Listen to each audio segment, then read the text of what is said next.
साथियों नमस्कार। साहस भी हमारी सृजनात्मकता का निसंदेह रूप में अनिवार्य गुण होता है। आइए जानते हैं कैसे। मैं राजेंद्र भाटिया आज इसी विषय पर आपके साथ वार्ता करूंगा। आप व्यापारी, डॉक्टर, वकील, इंजीनियर, विद्यार्थी, श्रमिक, गृहिणी या जो भी है, या आप जो भी कार्य या व्यवसाय करते हैं, उसके लिए आपने पूर्व से ही कोई न कोई नियम या सिद्धांत जाने अनजाने अवश्य ही अपनाए होंगे। तभी आप वर्तमान व्यवसाय अथवा कार्य कर रहे हैं।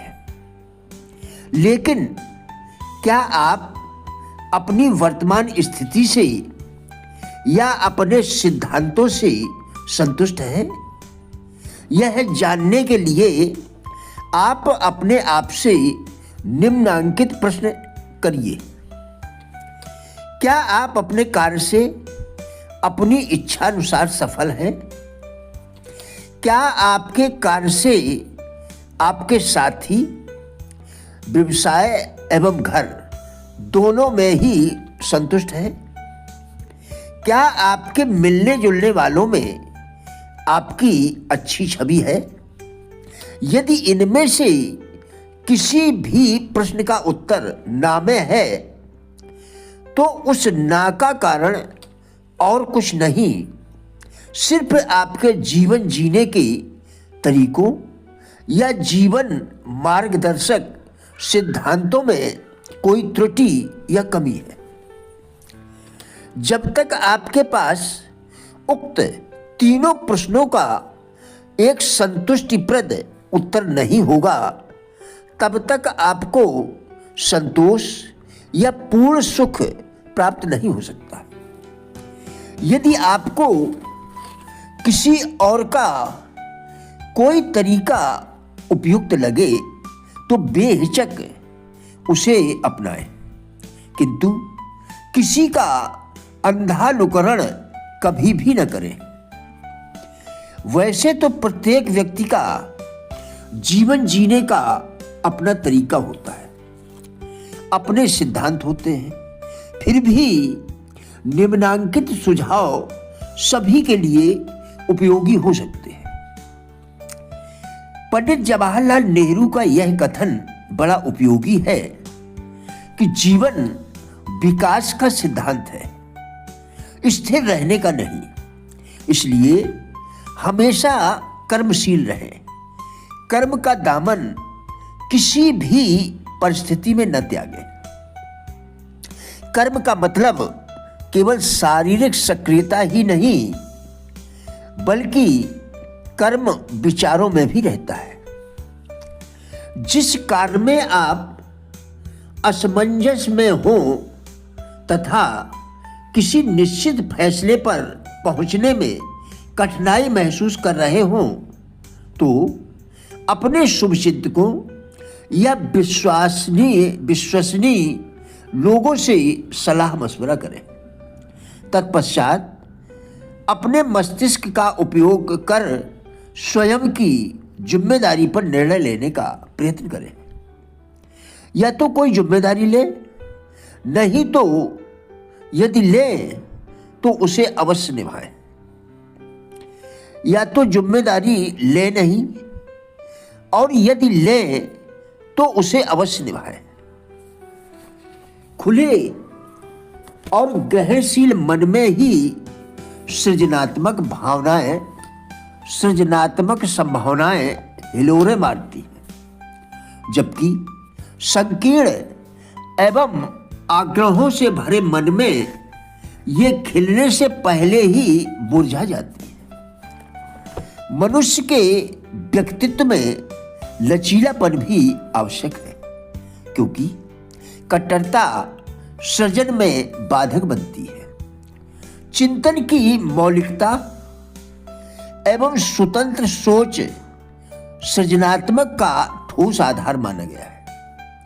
साहस के बिना सृजनात्मकता अधूरी है, क्योंकि कायर और डरपोक व्यक्ति कभी भी साहस के अभाव में सही निर्णय नहीं ले पाता। फिर ऐसे में नूतन अर्थात नया सृजन कैसे संभव है?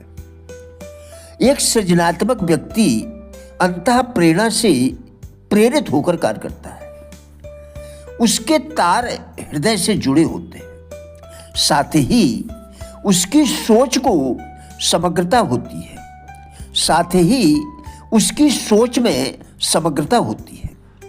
अस्तित्व का हर पहलू इसमें समाया होता है।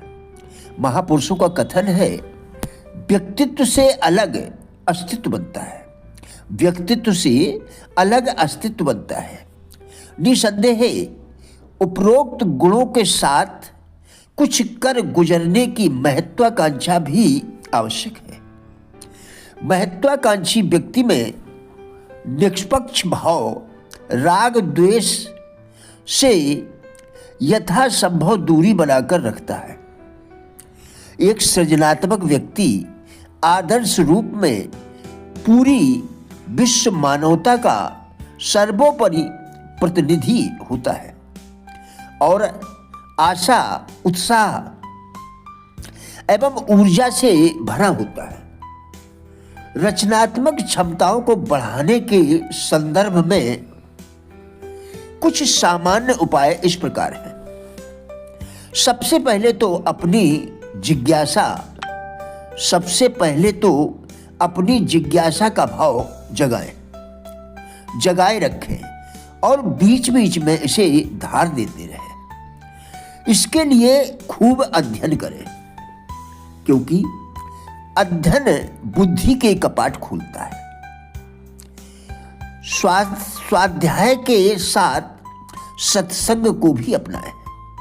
प्रेरक लोगों के संग साथ के सृजनात्मक प्रभाव को अनुभव करें। श्रेष्ठ संगति का श्रवण भी इसमें प्रभावशाली भूमिका निभाता है। नित्य कुछ समय एकांत में बैठे, ध्यान के लिए समय दें। श्रेष्ठ फिल्मों का वाचन भी सृजनात्मक शक्ति में वृद्धि करता है। यह कल्पना शक्ति में पंख लगाता है, नए चिंतन एवं प्रेरणा का संचार करता है। ज्ञानवर्धक पॉडकास्ट सुने जो सृजनात्मकता के लिए ईंधन का काम करते हैं। शारीरिक रूप से भी सक्रिय रहें। शारीरिक श्रम, व्यायाम, भ्रमण आदि गतिविधियों से व्यक्ति की सृजनात्मक क्षमताएं बढ़ती हैं। घूमने फिरने से, नए देश प्रवेश में विचरण से भी मस्तिष्क की सृजनात्मक शक्तियां चैतन्य हो उठती हैं और सृजन की नई प्रेरणा मिलती है।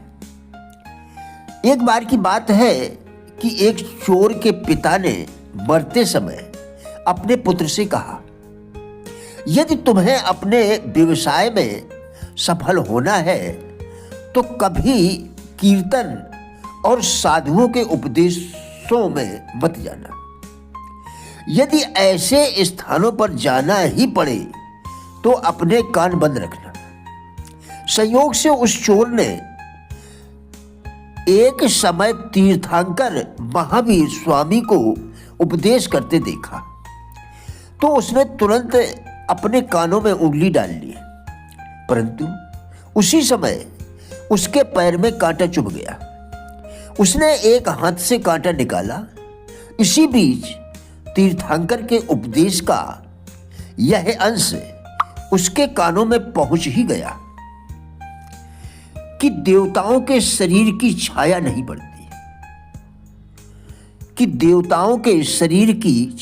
पड़ती। थोड़े दिनों बाद वह चोरी के अपराध में पकड़ा गया। राज कर्मचारियों ने सच उगलवाने के लिए उसे औषधि देकर मूर्छित कर दिया।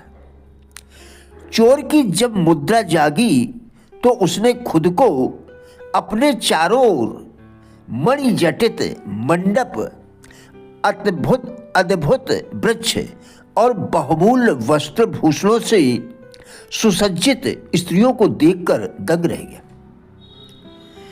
उन स्त्रियों ने कहा, आप स्वर्ग में हैं, देवलोक में झूठ बोलने से आपको वापस पृथ्वी पर भेज दिया जाएगा। यह सुनकर चोर अपना परिचय देने ही जा रहा था, तभी उसे तीर्थंकर के वचन याद आ गए। उसने देखा कि उन स्त्रियों के शरीर की छाया पड़ रही थी, जो यह सिद्ध कर रही है कि वह स्थान देवलोक नहीं है। साथियों, हमारा उद्देश्य इन वीडियोज के द्वारा लोगों में जीवन के प्रति सकारात्मक दृष्टिकोण एवं जिज्ञासा पैदा करना है।